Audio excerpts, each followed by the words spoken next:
siguro po 2 weeks ago, nag-invite po yung sangguniang bayan ng Ginobatan, Committee of the Whole meeting, Yeah. to discuss nga po yung issue dyan sa Masarawag channel. Opo. Ang in-acknowledge nila, there are operations nagkatira na nag-extract sa luwas. Yeah. Okay. So, na-request nila kami to participate duman sa gigibuo na inspection and investigation. So, nagpadala po kitang tao na magkaigong investigation duman. Opo. And base po sa investigation na nagini po may nagkaduwa man ang ganito. Yeah. I would not just mention the names. Ano po? May nagkaduwa permit. May mga permit man po ini. Yeah. Nagkaduwang permit na nag-extract sa luwas sa sendang operations. So, nagkaigo kitang recommendation unang-una na dahil po ini this is a permit issued by the local government, the provincial government of Albay. Forward na po so recommendations and that they issue a cease and desist order, i-rehabilitate sa lugar.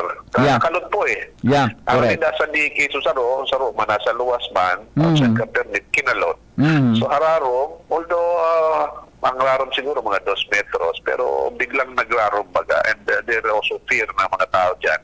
Baka pag uminuran, baka magliwat sa direksyon kang tubig, especially lahar. Yeah. And then may nariparo man po na may mga stockpiles na nasa gilid kang pangpang. So siguro dapat irayo-rayo yan.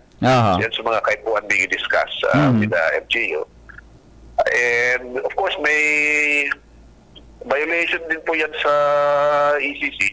Opo. Kasi operating outside of the permit area. So, kaya po din po sa EMB, ining finding na ini. Ang saro din pong concern ng LGU is that nasasadayan sinda. Opo.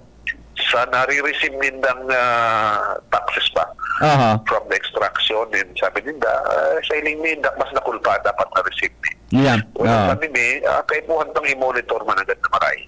Kasi sisay ang the best personnel to be able to monitor that. Kundi ang mga nasa barangay. Yung mga dapat na nakakarap at the first place.